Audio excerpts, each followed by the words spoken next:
Bonjour à toutes, bonjour à tous, bienvenue dans les Vendredis de la Recherche. Aujourd'hui, on se retrouve avec Michele Boni. Bonjour Michele, bienvenue dans les Vendredis de Bonjour, la bonjour, Recherche. merci. Comme vous le savez, toutes les semaines, on essaie de se retrouver avec un chercheur, une chercheuse de Nîmes Université ou d'ailleurs pour discuter un petit peu recherche, découvrir de nouvelles choses et voir un petit peu à quoi tout ça peut ressembler dans toute la diversité qu'on représente à Nîmes Université. Mais je vous propose qu'on commence juste peut-être par se présenter rapidement. Je ne me suis même pas présenté et ça fait un petit moment que je n'ai pas été sur Twitch. Donc moi je suis Yannick Martiquet, je suis le directeur de la recherche. Et donc Michele Boni qui est ici avec nous, qui est chercheur pour nous, qui est chercheur au sein de l'UPR Project, mais vous avez aussi plein d'autres activités. Donc peut-être si vous pouviez faire pour nous votre carte d'identité de chercheur, qu'est-ce que ce serait? Alors, je suis architecte. Je vais un peu parler de mon parcours, hein. Donc, j'ai passé mon diplôme à l'Université de Florence. Et après, à partir justement de mon diplôme d'architecture, euh, j'ai commencé à m'intéresser à l'architecture de l'air. Donc, qu'est-ce qui s'est passé? C'est que à l'époque, j'avais passé donc ces diplômes. Le projet du diplôme était le théâtre Torre del Lago. Et la chose intéressante, c'est que j'avais donc voulu faire ces projets à Torre del Lago, qui c'est un petit village à côté de Viareggio. Et c'est le village où est né ou a grandi Giacomo Puccini. Et donc, il y avait à l'époque un théâtre à l'air ouvert avec ces jolis lacs. C'est un espace qui est assez magique, assez fantastique. Et c'était un théâtre qui était à l'air ouvert, qui était fait par des échafaudages. Et dans mon diplôme, justement, je me suis dit, qu'est-ce que je vais faire à la place de ces théâtres? Il fallait faire quelque chose parce qu'en plus, la mairie de Viareggio, il voulait transformer ces théâtres en un théâtre fermé et utilisable toute l'année. Et c'est là que j'ai découvert justement mon intérêt principal qui est l'air. Et Donc quand vous dites l'air, on parle vraiment de l'air dans un sens le plus commun. On dit bonjour à Rose dans le chat d'ailleurs. Si vous avez des questions, n'hésitez pas, vous nous interrompez, on est habitué, on posera les questions. Donc l'air, c'est vraiment, vous considérez ça, vous, comme un matériau oui, oui, particulier? oui, non, c'est pas particulier, justement, c'est un matériau très normal et je le considère comme un matériau. Et normalement, quand on parle de l'air, on parle de quelque chose qu'on ne sait pas trop qu'est-ce que c'est, en effet.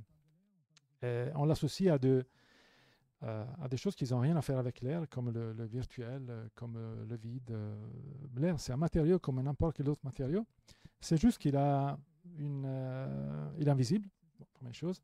Et après, il est moins, c'est pas solide, c'est un fluide. Et il y a une consistance qui est assez bas. Mais c'est un matériau. Et c'est pour ça que les avions volent, et c'est pour ça que les bateaux à voile naviguent. Justement, c'est parce que il se passe quelque chose qu'on ne voit pas. Donc autour de nous, il y a plein de choses qui se passent et qu'on ne le sait pas, on ne le voit pas. Parce que le problème, tout est invisible.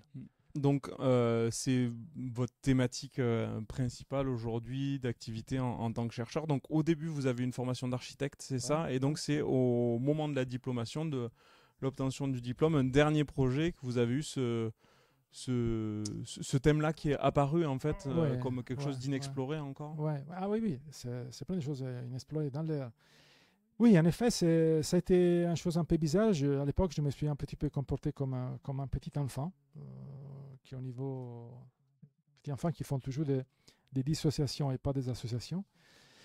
Et donc, j'ai découvert l'air parce que je me suis dit, dans cet espace à Torre Lago, la mairie Viareggio, je voulais utiliser cet espace toute l'année pour faire des opéras toute l'année. Et les problèmes dans cet espace étaient que il y avait du vent.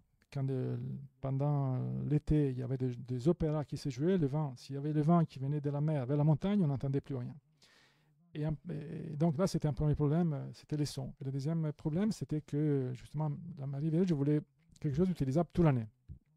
Et je me suis dit, mais qu'est-ce qu'on va faire? Est-ce que je vais faire une boîte? Tout le monde ferait une boîte. Et je me suis dit, bah, peut-être non, il ne faut pas faire une boîte, parce qu'une boîte, il va casser cette ambiance qui est magique, faite par des reflets, par les lacs derrière, par les montagnes, par les soleils. Et donc, je me suis dit, pourquoi pas utiliser les rideaux d'air qu'on utilise dans les magasins. Vous savez, quand vous entrez dans un magasin, et normalement, à la porte d'entrée, pas dans tous, mais il y a ces rideaux d'air qui font que vous sentez qu'il y a un barrage, il y a une limite entre Oui, l'intérieur et ce qui permet l'extérieur. de garder notamment le chauffage l'hiver, Ouais, la ouais, climatisation ouais. l'été. Et je me suis dit, pourquoi pas multiplier cette technologie connue par tout le monde, assez simple, multiplier un espace et en dimension. Et donc, j'ai sorti cette idée de faire un théâtre fermé à l'intérieur d'une boîte d'air. Et à partir de ce moment-là, tout a commencé et c'était un cauchemar et c'est aussi une passion. C'est les deux choses ensemble parce que c'est génial d'utiliser l'air. C'est vraiment une passion que j'ai, mais c'est vraiment très, très, très difficile d'utiliser l'air. Très complexe. Il faut avoir du matériel, il faut avoir du know-how. Donc, il faut avoir beaucoup d'argent et beaucoup d'utiles pour s'en sortir. Très bien. Et est-ce que on peut savoir comment ça se matérialise en termes de recherche dans votre activité? Qu'est-ce qui fait la particularité de cette activité-là, de recherche sur l'utilisation de l'air comme matériau?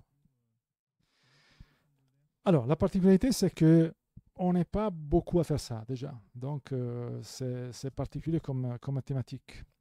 C'est pour ça que je me dis que je suis architecte et dans ma signature électronique, quand je vais me présenter, je me présente toujours comme aérodesigner. Donc, j'ai fait du design avec l'air et donc on n'est pas beaucoup à faire ça. Il n'y a pas beaucoup de fous furieux dans le monde qui font ça. Mais quand même, avec mon doctorat, je me suis aperçu que je ne suis pas non plus tout seul. Il y a eu des groupes à droite, à gauche, dans le monde qui ont essayé de faire ça. Et la particularité, c'est qu'on peut utiliser l'air toutes les fois qu'on a besoin, par exemple, de créer des séparations. Parce qu'en effet, utilisant l'air, on crée des séparations. J'ai créé des murs d'air, en quelque sorte. Bon, ce n'est pas tout à fait vrai. Mais j'ai dit que j'ai créé des murs d'air. En effet, ce n'est pas ça. Mais j'ai créé des séparations et je peux utiliser ce type de séparation toutes les fois qu'on ne peut pas utiliser du matériau solide. Donc, par exemple, il y a des personnes qui utilisent ça, ils ont étudié ça. Je pense par exemple au laboratoire de recherche à Poitiers. Par exemple, ils ont fait pas mal de brevets, ils ont utilisé ça pour, par exemple, pour faire des barrières invisibles utilisées par exemple dans les frigos des supermarchés. Vous savez, dans les frigos supermarchés, aussi, des fois il y a des frigos multi-étages, ils ont étudié la possibilité d'avoir pas des portes qui s'ouvrent, se ferment, mais un rideau d'air qui descend vers le bas. Et ainsi de suite aussi. On peut aussi l'utiliser au cas où il y a, par exemple, des odeurs qu'on ne veut pas faire passer dans une côté à l'autre.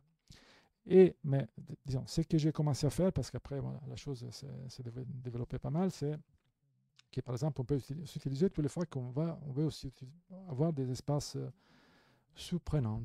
Et là, c'est un autre type de recherche. Par exemple, utiliser des espaces, on peut obtenir des espaces à l'air ouvert, fermés, physiologiquement fermés, donc tactilement fermés, mais invisibles, comme des espèces de bulles d'air. Après, je vais l'appeler en différentes manières. Très bien, mais on va y venir. Ne vous inquiétez pas, il y a S'il y plein a de choses personne seront qui révélées. comprend, vous dites que c'est normal. Non, mais enfin, je trouve qu'on comprend plutôt C'est bien. Alors, difficile. on s'est vu avec Michele il y a quelques semaines, là, pendant une petite heure, pour discuter de ses recherches. Donc, on a vu plein de choses. Moi, avant qu'on rentre dans le vif du sujet sur les projets, je me demande comment s'est fait le lien avec l'UPR Project de l'université. Donc, ici, l'UPR Project, pour ceux qui ne connaissent pas, c'est notre unité de recherche, donc un laboratoire, en gros, qui est spécialisé dans l'innovation sociale par le design, avec pas mal de pans de recherche qui sont différents. Et comment s'est fait le lien avec cette unité? Bah, déjà, c'est parce que je suis MAST ici, donc j'interviens. Alors MAST, c'est maître de conférence associé, donc c'est Mais professionnel. voilà, c'est ça. En C'est un fait, peu c'est différent. des personnes qui ont une activité professionnelle et qui viennent donner des cours à l'université. Il y a plusieurs statuts, MAST ou PAST, et des statuts de personnes qui ont un contrat de travail aussi à l'université pour assurer un nombre d'heures relativement important quand même. Alors, par exemple, le contact, ça pourrait être. Là, je peux facilement me perdre dans ce que je dis. Parce que les points de contact, par exemple, avec Project, ça pourrait être une innovation que j'ai étudiée depuis 2-3 ans, qui est une casque, disons. Quand il y a eu le Covid, je me suis aussi posé la question comment on peut faire pour produire ou tenir des masques qui protègent par la Covid par de l'air. Et donc voilà, là j'ai commencé à développer cette masque à air. Et cette masque à air, par exemple, cette masque qu'on ne voit pas, c'est invisible, qu'on met devant le visage pour empêcher aux microbes de passer. Ça pourrait être aussi, par exemple, une innovation qui a beaucoup de choses à faire avec Project. Donc c'est l'innovation.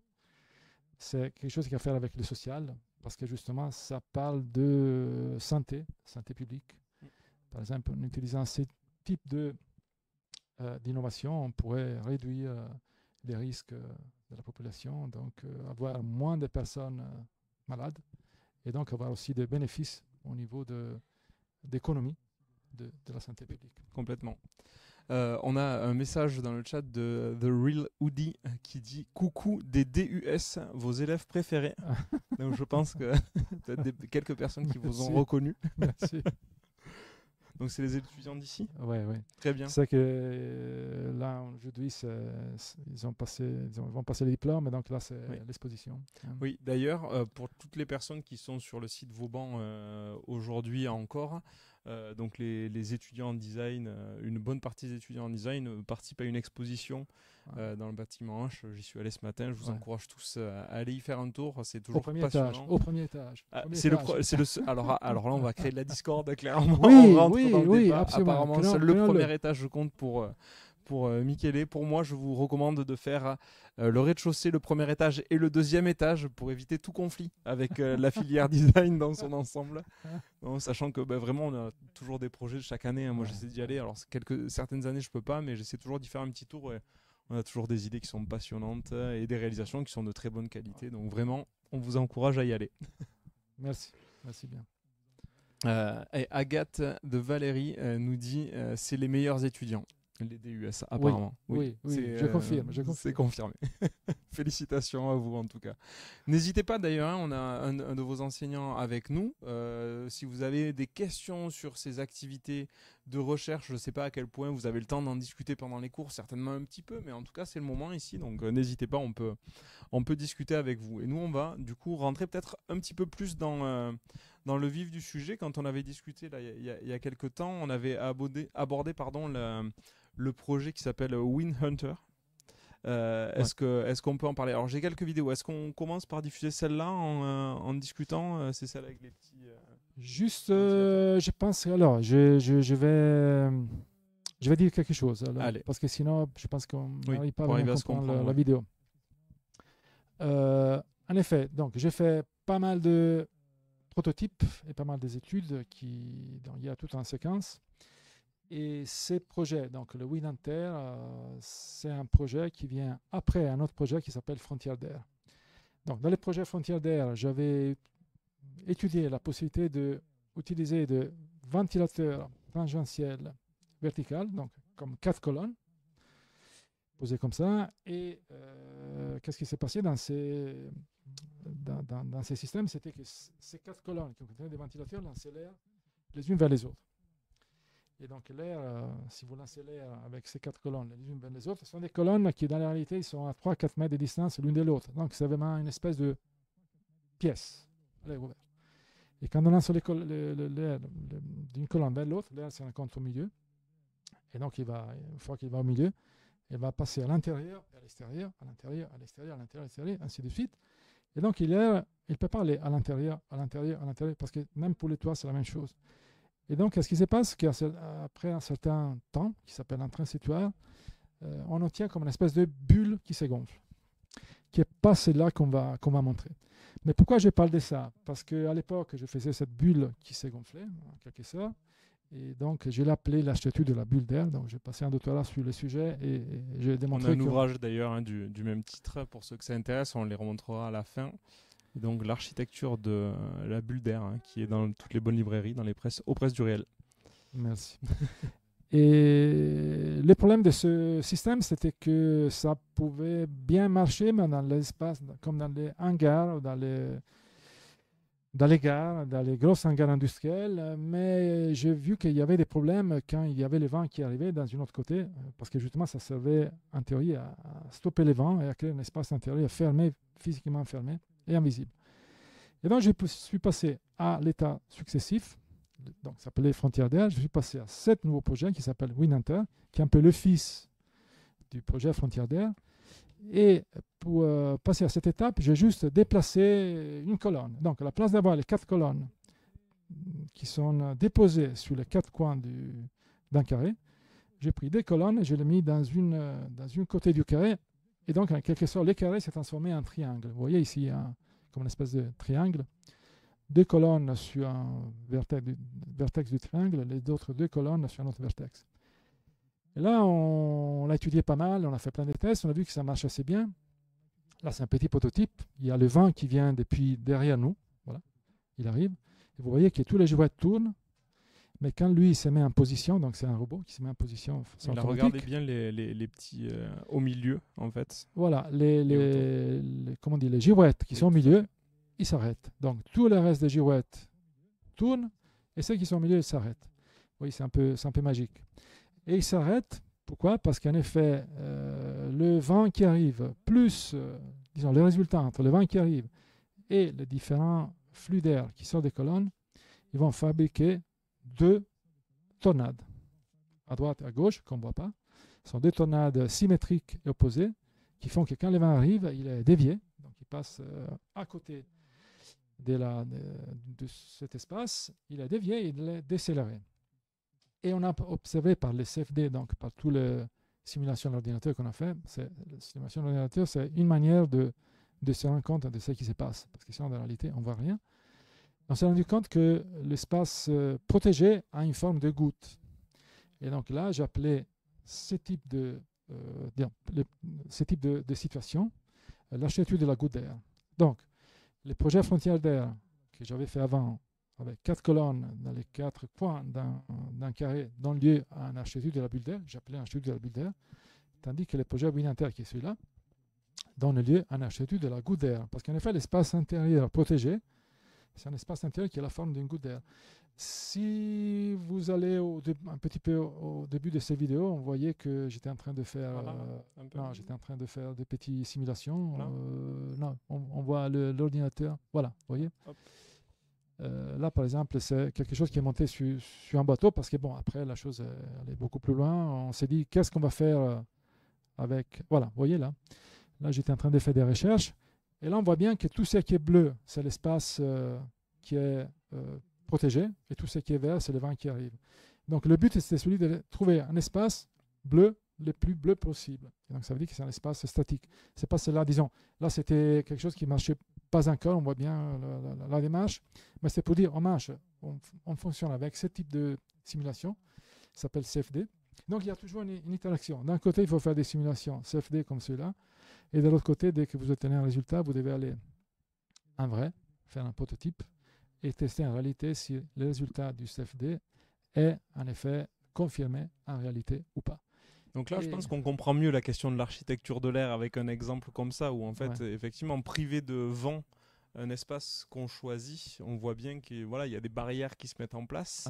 Mais qu'elles elles ne sont pas visibles, c'est l'utilisation de l'air. Donc je pense que là ça parle un peu plus, vous nous dites dans le chat s'il y a des choses sur lesquelles il faut qu'on insiste un petit peu, mais je pense qu'on se représente mieux. Et là par exemple, où est-ce qu'on peut utiliser ce type d'espace? À l'époque j'avais un ami qui était un commercial du monde de super yachts. Les super yachts sont quoi? Sont les yachts qui sont supérieurs à 50 mètres. Voilà. Et il m'a dit, mais pourquoi pas l'étudier un peu mieux et le proposer au chantier de super yacht. Ouais, donc là, vous voyez, c'est la vente d'un grand bateau avec un système dans des dimensions bien supérieures qui permettrait d'arrêter le vent. Voilà, ça on voit bien la goutte. Bon, ça, c'est juste un dessin de la goutte qui va se créer. Et donc, voilà, on a commencé à... Parce que c'est bien de faire la recherche, mais à ce moment, il faut aussi l'appliquer. Quelque part, il faut aussi voir qu'est-ce qu'on peut faire avec. Et donc là, on a commencé à... Disons, j'ai invité des personnes... Parce que aussi pour faire ça, je me suis installé dans une hangar énorme parce que j'ai dû faire comme une soufflerie pour tester cet prototype qui faisait quand même 4 mètres de longueur. Et après, il y a eu une certaine procession des personnes qui venaient des différents chantiers. Et finalement, il y a eu un chantier qui était intéressé. Et donc, on a pris le gros prototype qu'on voit quelque part. Bon, il y a pas mal de vidéos sur Internet. Et on l'a monté dans une de ce gros super yacht. On l'a testé sur la mer, en navigation. Et tout ça marche bien jusqu'à qu'on a entendu faire trac. Ah ouais. Et il y a le prototype qui s'est cassé. Aïe. Ça, Parce que là, par exemple, la dure vie des prototypes. Hein. non, mais c'est aussi que c'est difficile. C'est difficile de tout prévoir. Alors là, on avait tout bien prévu, on avait lié, mais si vous testez un prototype dans une hangar, dans un laboratoire, ça va. Vous prenez le même prototype, vous vous mettez dans un bateau, le bateau navigue, il fait comme ça. Et les vagues, ils ont fait qu'il y a les câbles qui s'étendaient, tendaient pas. Et donc, cette colonne de 4 mètres d'auteur qui contenait des ventilateurs, ça veut dire qu'il y a eu une certaine flexion. Oui, c'est vrai que le bateau, c'est peut-être pas le terrain le plus facile pour démarrer, en tout cas. Non, ça, on parle d'air, des bateaux, des vagues. L'eau, là. Oui, c'est super difficile. Oui, clairement. Mais ça, c'est la dure vie du chercheur. Oui, c'est sûr. Ouais. Et en fait, c'est la réflexion que je me faisais. Vous parliez d'une recherche qu'on doit chercher à appliquer pour apporter des solutions à des problématiques techniques. Finalement, ça, c'est un vrai point commun avec Project aussi, qui fait de la recherche très appliquée. C'est vraiment un laboratoire qui est capable de faire de la recherche très théorique sur beaucoup de sujets, mais qui se caractérise aussi par une mise en œuvre de recherche en conditions réelles, avec toute la démarche de recherche-projet qu'on retrouve chez les designers d'ailleurs. Donc c'est vrai que c'est vraiment un lien qu'on peut vraiment faire. Et il y a aussi un autre lien qui est celui de justement voir à quoi ça peut servir et au niveau social, faire des tests et prendre un certain nombre de personnes et demander aux personnes est-ce que ça vous voyez une solution, est-ce que ça peut vous servir à quelque chose, est-ce que par exemple sur les Take a Breath, que c'est un autre projet que je fais, ça veut dire que ça devrait aussi être testé la manière avec laquelle les personnes utilisent une technologie. Et oui, complètement. C'est aussi Mais là, vous êtes dans le bon labo pour ça. C'est vraiment le bon endroit parce qu'effectivement, la question des usages et puis ces outils comme ça qui sont très uniques, au final, quelle va être l'utilisation finale? Est-ce que comment on peut les améliorer? Exactement. Comment on peut répondre encore mieux aux attentes des utilisateurs? Il y a la question de l'ergonomie, la question du prix, la question du bien-être. Il y a tout ensemble. Faire de la recherche appliquée, il faut... moi, je suis passionné de ça, mais c'est assez dur parce qu'il faut conjuguer plein des aspects différents. Plein des fois, est difficile de conjuguer ensemble. Exactement, je pense qu'on peut pas le dire mieux que ça. Moi, j'espère que les explications vous auront permis de comprendre une bonne partie des choses. Si ce n'est pas le cas, sachez qu'il y a un teaser pour le Wind Hunter. On peut peut-être le montrer. Ouais. Alors, il s'agit d'une vidéo promotionnelle de qualité professionnelle, évidemment. Avec beaucoup d'ironie. Hein, oui. Voilà. Alors, par contre, malheureusement, je vous encourage vraiment. Alors, la vidéo s'appelle Wind Hunter.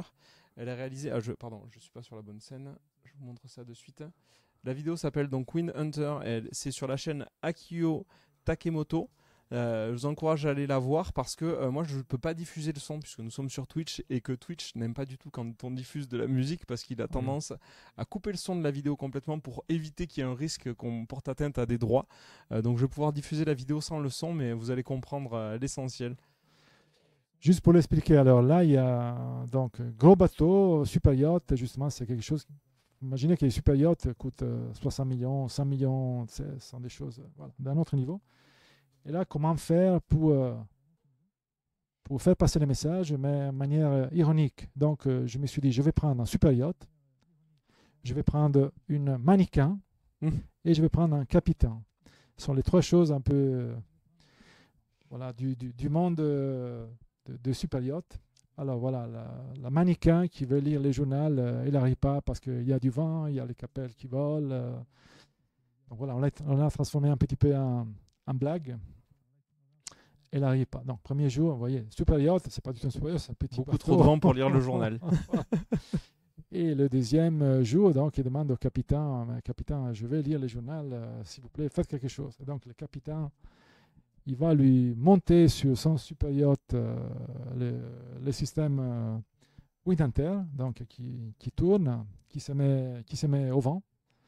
Et avec le wind hunter en position, donc contre le vent, la mannequin elle va se retrouver dans une ambiance protégée, sans vent, et donc elle peut lire le journal. C'est aussi un peu marrant, surtout pour l'Italie, parce que c'est aussi un journal un peu marrant, c'est la Gazzetta dello Sport, qui c'est le journal du sport italien. Donc ouais, tout n'a rien à faire. Ce sont trois choses qui n'ont rien à faire. Donc on n'était pas dans la mer, on était dans la route avec ces petits barques. Voilà. Comment pouvoir communiquer sans moyens à des personnes qui ont des moyens énormes, un marché qui est dans la Lune, fait par des personnes super riches avec de petits moyens. Exactement. Voilà. Donc moi, je me pose une question sur quand on l'utilise, le Wind Hunter, ou la technologie, ou avec d'autres technologies qui pourraient être des déclinaisons, quand on se retrouve au milieu protégé, s'il y a une sensation particulière, ou c'est juste une absence de vent en réalité? Non, mais l'absence de vent, c'est quelque chose qui est assez inattendu, c'est surprenant. Parce que vous sentez, disons, vous le percevez, vous sentez le vent qui est à côté. En plus, là, par exemple, les personnes qui venaient du chantier dans cette soufflerie que j'avais fait dans une hangar industrielle, donc vous sentez. Alors, déjà, le vent, il fait du bruit. Mais s'il n'y a pas le vent, on va le faire de manière artificielle. Il y a le ventilateur qui fait un grand bruit. Donc, vous sentez autour de vous beaucoup d'énergie. Mais en effet, vous êtes à l'intérieur de cet espace, vous ne sentez plus rien. Donc, c'est assez inattendu. C'est un peu difficile de le décrire. Mais c'est un espace qu'on ne s'attend pas et c'est assez surprenant. Non, oui, c'est très surprenant. Mais c'est quelque chose qu'on entend par le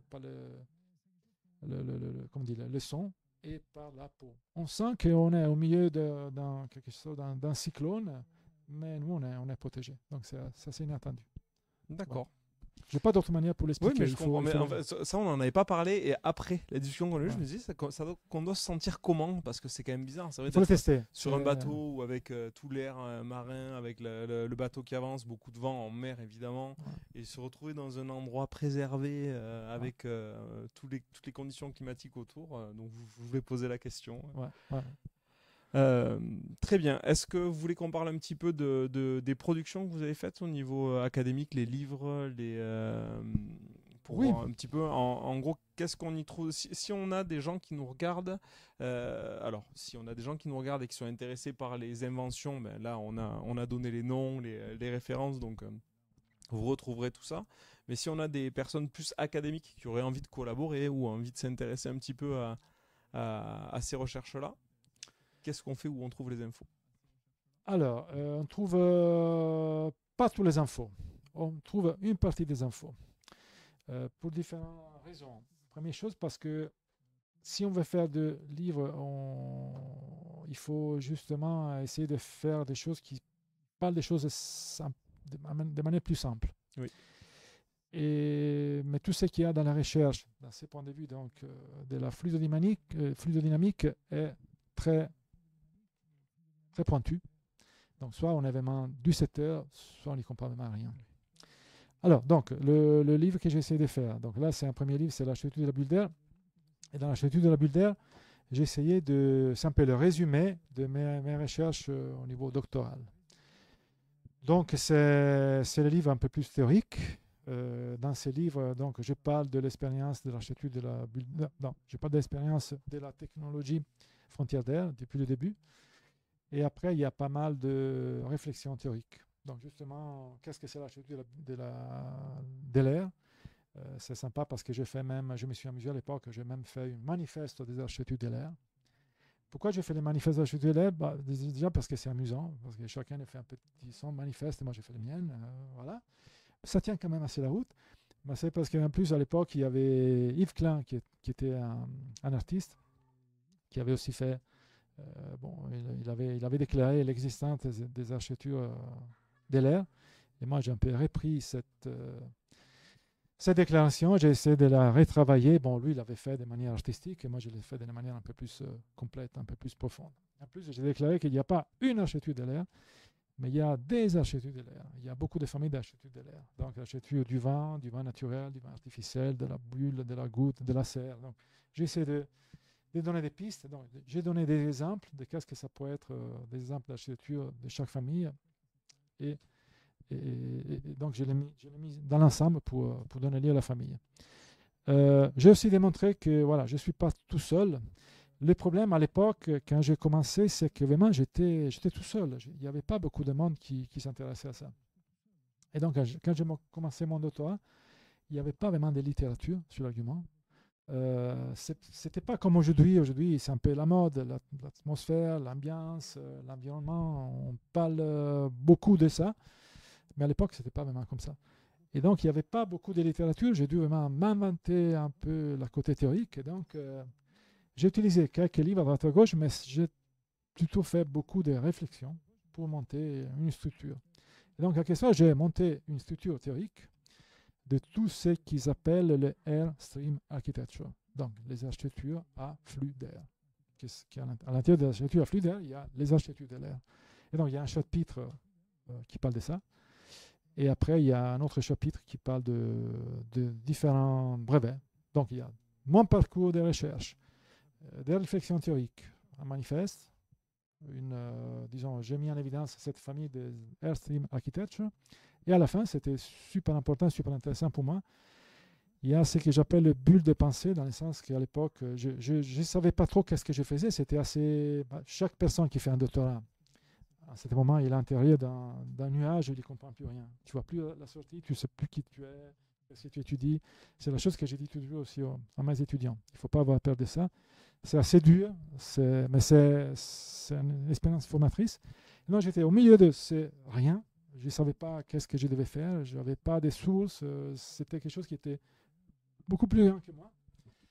Et m'ont aidé les amis et les collègues que j'avais proches, auxquels j'avais demandé, j'ai montré le système frontière d'air et j'ai posé la question, qu'est-ce que c'est pour toi? Et chacun m'a donné une interprétation. Et c'était marrant parce qu'au début, chaque interprétation était vraiment différente de l'autre et ça collait jamais avec mon interprétation. Donc j'étais vraiment perturbé. Parce que je me disais, attends, c'est aussi ça, mais non, c'est ça, c'est pas possible, non.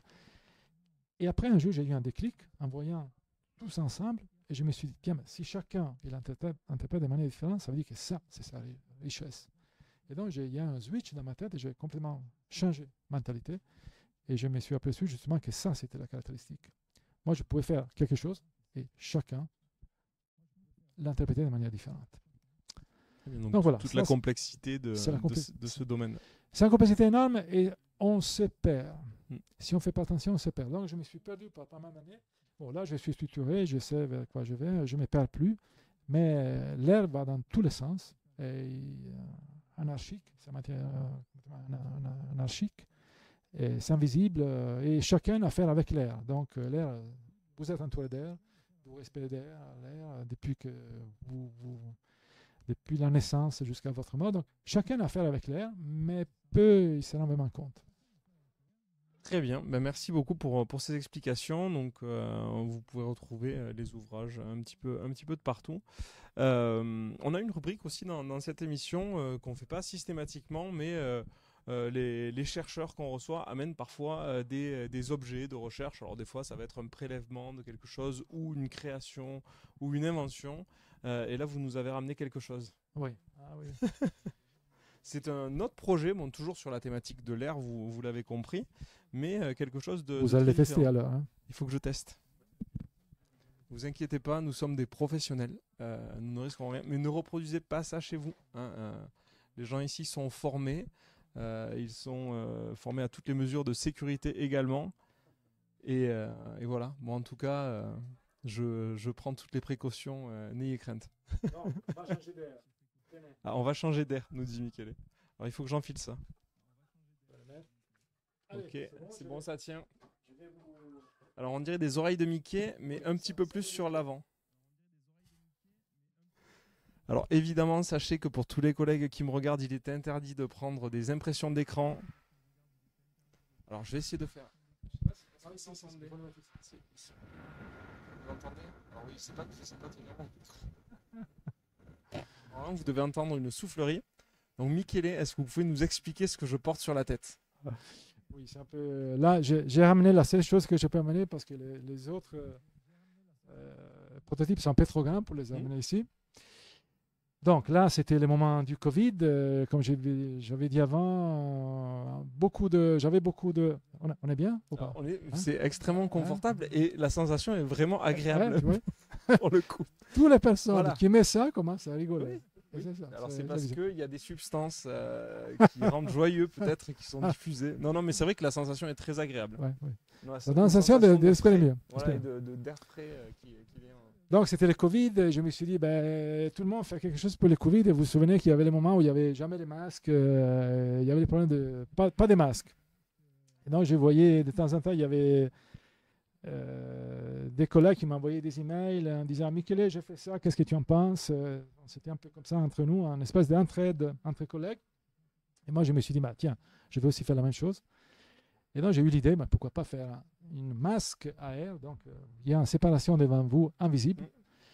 Et donc là on l'avait fait, donc ça commence à être vieux, celui-là, mais c'est celui que j'amenais ici, je pouvais amener. Et donc là c'est composé par 3 éléments. Il y a une espèce de visière. Oui. Après il y a des ventilateurs qui lancent de l'air ici, donc là il y a une fissure. Hein. Et la fissure sert à lancer l'air, mais sert juste à faire que de la protection. Oui, mais on le ressent vraiment. Quand je dis on sent de l'air frais, on ne sent pas de courant d'air sur le visage. Le visage est très protégé, mais en fait, il y a une sensation de respirer de l'air frais. En fait, voilà. Et en plus, on a mis ici, vous devez vous faire comme ça pour le montrer en bas, voilà, celui-là. Il y a un purificateur d'air, dans le sens que avec ces rideaux d'air, vous séparez le monde extérieur de votre visage, mais vous respirez seulement l'air qui est purifié, qui entre depuis la partie haute. Et donc là, c'est sympa parce qu'après, on est en train encore de l'étudier. Là, ce matin, par exemple, j'ai eu une visioconférence avec une autre faculté qui est à Paris, c'est l'ICAM, faculté d'ingénierie. Et là, par exemple, pour ceux-là, on était invité à la présenter au CES de Las Vegas et on a été sélectionné parmi les 30 startups italiennes les plus innovantes. Et donc, nous sommes partis là-bas. Et il y a eu pas mal de succès et on s'est rendu compte, là aussi, je vais les raconter parce que c'était assez surprenant. Vous voulez que je les tente? On peut peut-être. Après, c'est pas désagréable, mais c'est juste que je suis pas certain que des personnes arrêtent de prendre des impressions d'écran. Je vais retrouver des photos de moi imprimées sur là, tous vous les êtes dans tous les réseaux. Très agréable, c'est même pas lourd à porter. Non, c'est vraiment très sympa. Là, je vous disais, la recherche appliquée ou pas, c'est que moi, je l'avais dans ma tête, mon associé l'avait dans sa tête, une autre personne. Donc, il y avait pas mal de tech et bread, ça s'appelle ça, qui marchaient dans les CS. Et là, on s'est aperçu qu'il y a eu pas mal de monde. Avant, vous disiez, qu'est-ce que ça fait avec Project? Il n'y a pas eu pas mal de monde, on ne l'attendait pas, qui sont venus chez nous dans les stands et nous posaient la question, mais est-ce que ça protège aussi pour les pollens? Et nous, on n'avait pas pensé à ça, parce qu'on était toujours resté au Covid. Donc, on a dit, oui, peut-être. Après, une deuxième personne, est-ce que ça répond au pollen? Est-ce que 3, 4, 5, 200 personnes qui vous posent la même question? Alors, on s'est dit, tiens. Et le marché, il est là. Le marché, il est là. Et donc, on a mis à côté la côté Covid, la côté virus. Bon, déjà, la Covid, il vient une fois, on espère, chaque 2000 ans. Hein, et donc, il y a un marché peut-être potentiel énorme, mais qui est justement de temps en temps. Et on a commencé à les transformer et l'étudier pour le pollen, pour la pollution. L'autre problème qu'il y a, toujours la recherche appliquée, c'est la côté brevet. Oui. Donc, il faut toujours faire des brevets. Quand on fait la recherche, il faut toujours la protéger. Et chez nous, nous avons encore un autre problème qui est la certification. Oui, pour un dispositif médical. Ce n'est pas une question de dispositif médical, mais c'est le fait que si vous voulez... Alors, vous avez dit une chose que moi aussi, j'avais dit au début. En effet, c'est beaucoup plus complexe que ça. Mais en effet, toutes les fois que vous devez certifier quelque chose, qu'il soit dispositif médical ou non, là, c'est un DPI. C'est un dispositif de protection individuelle. C'est qu'il faut, pour le certifier, il faut faire des tests. Et ces tests sont normés. Et le problème, c'est qu'il n'y a pas de normes aujourd'hui pour tester ce type de dispositif. Donc le problème, c'est qu'il faut aussi inventer le type de test à faire avant de le certifier. Parce que c'est trop innovant. Il n'existe pas, oui. Il n'existe pas. Oui. Et là, c'est justement la recherche appliquée. Donc il faut imaginer des risques qu'il pourrait représenter et le certifier par rapport aux risques qu'il pourrait représenter qu'on n'a pas envisagé. Et aussi, il faut s'inventer la manière dans laquelle il faut le certifier, dans le sens que, par exemple, si vous prenez les masques, il y a 2-3 manips qu'il faut faire pour le certifier. Et ce type de manip, on ne peut pas l'appliquer ici parce qu'il n'y a pas un tissu. Et donc, il faut s'inventer à côté. Il y a des ingénieurs à côté qui vont s'inventer. Ils vont reprendre les normatives actuelles. Ils essaient de s'inventer quelque chose qui tient la route, qu'après ils vont signer pour dire on a suivi grosso modo les tests pour les masques en tissu, les semi-masques, mais qui pourraient tenir la route pour ce type de technologie. D'accord, très bien. En tout cas, hyper intéressant. C'est vrai que c'est très. Je suis content d'avoir pu le tester puisqu'on en avait parlé assez longuement la dernière fois. Ouais. Bon, on se rend compte et puis c'est un plaisir. Moi, c'est vrai que les vendredis de la recherche, avoir du temps pour discuter avec les chercheurs de l'université, voir ce qu'ils font un petit peu en vrai, c'est dommage, mais c'est quelque chose qu'il faudrait prendre le temps de faire tout le temps et on n'a jamais le temps de faire ce genre de choses. Donc c'est vraiment très agréable de pouvoir voir un petit peu plus dans le concret ce que ça donne. Donc, est-ce que vous avez une idée des prochaines étapes là pour ça? Donc c'est travailler sur cette certification potentiellement. Prochaine étape, c'est nous avons reçu des subventions aussi un peu importantes de la part du ministère du développement économique. Là, c'est le ministère italien du développement économique. Et donc là, il faut terminer cette phase en juin 2026. Voilà, ça c'est une autre chose aussi dans la recherche appliquée qui est super important. Chercher les subventions. Oui. Chercher. Rendre compte ensuite sur les subventions qu'on a obtenues. Et donc là, l'étape, c'est qu'il faut améliorer les performances. Pour l'instant, voilà, on est arrivé à certaines étapes, mais il faut l'améliorer. Il faut améliorer les designs, donc il faut enlever ces côtés Mickey Mouse que vous avez dit tout de suite, qui ça fait sourire, ça peut être bien pour un petit enfant. Mais la casquette n'est même pas terminée. Non, le design déjà a changé. Non, mais le design dans le sens où, s'il y a deux blocs, mais que c'est une casquette fermée, les blocs, on les voit moins déjà directement. Là, on voit que c'est vraiment du prototype technique opérationnel. Oui, là, c'est opérationnel. Oui, bien sûr. Et donc, c'est ça. C'est l'améliorer au niveau performance, l'améliorer au niveau design, les rendre plus petits. Disons, et enlever la côté... Comment dire, faire en sorte que ça se transforme en une véritable casquette, la plus petite possible, pour faire en sorte que les personnes puissent le mettre tranquillement sans être, additate, je ne sais pas comment dire. Pointé du doigt. Voilà. Et faire la certification dans 3 étapes. Très bien, mais on espère voir ça dans les rayons de nos meilleurs magasins rapidement. Après, on a aussi fait partie toujours pour cette technologie, on a été présélectionné par l'accélérateur européen, ça s'appelle EIC, et là on attend la réponse. Et si la réponse est positive, alors on va aussi dans une autre... ça va changer beaucoup de choses. Ça va changer beaucoup plus. Ouais. Très bien. Eh bien, merci beaucoup, Michele, d'être venu avec nous. On va terminer avec notre dernière petite rubrique redoutée des vendredis de la recherche. Donc, je vous remets une feuille blanche et des feutres. Alors, un bleu, un rouge, vous choisissez, ou les deux. Et donc, c'est le moment de libre expression de nos invités des vendredis de la recherche. Donc, l'idée, c'est Est-ce que vous avez un feutre blanc? Non, j'ai pas de feutre blanc parce qu'en fait, je me suis dit, vu qu'on a une feuille blanche, même si ça aurait été thématique... donc l'idée c'est de faire vous faites ce que vous voulez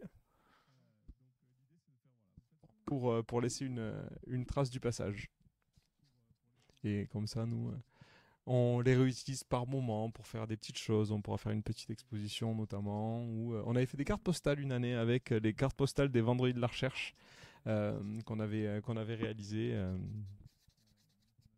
et en petite série évidemment. Alors, je vois que ça touche à sa fin.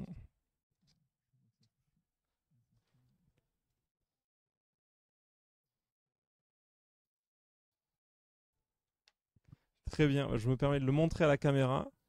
Merci pour le petit message de fin. Donc on voit, je vais le mettre plutôt devant moi. Alors on voit écrit de l'air, C'est pas du vide. cadre. C'est pas du vide, c'est pas du blanc, c'est de l'air. De l'air. Devant vous avez de l'air. Et donc écrit avec la date du jour. Ça a été un plaisir, Michele Boni. Ça a été un plaisir pour moi aussi. Ravi d'avoir pu passer ce temps avec vous et de discuter un petit peu au fond des choses pour voir un petit peu ce qu'est votre recherche, quels sont les potentiels industriels à venir notamment, et tout ce cadre théorique très méconnu au final. Donc vraiment un grand plaisir de vous avoir reçu. Merci beaucoup. Merci à vous. Merci à vous de nous avoir suivis. On se retrouve très bientôt sur les Vendredis de la Recherche et sur la chaîne Twitch de Nîmes Université. À très bientôt. Bonne fin de vendredi et bon week-end. Au revoir.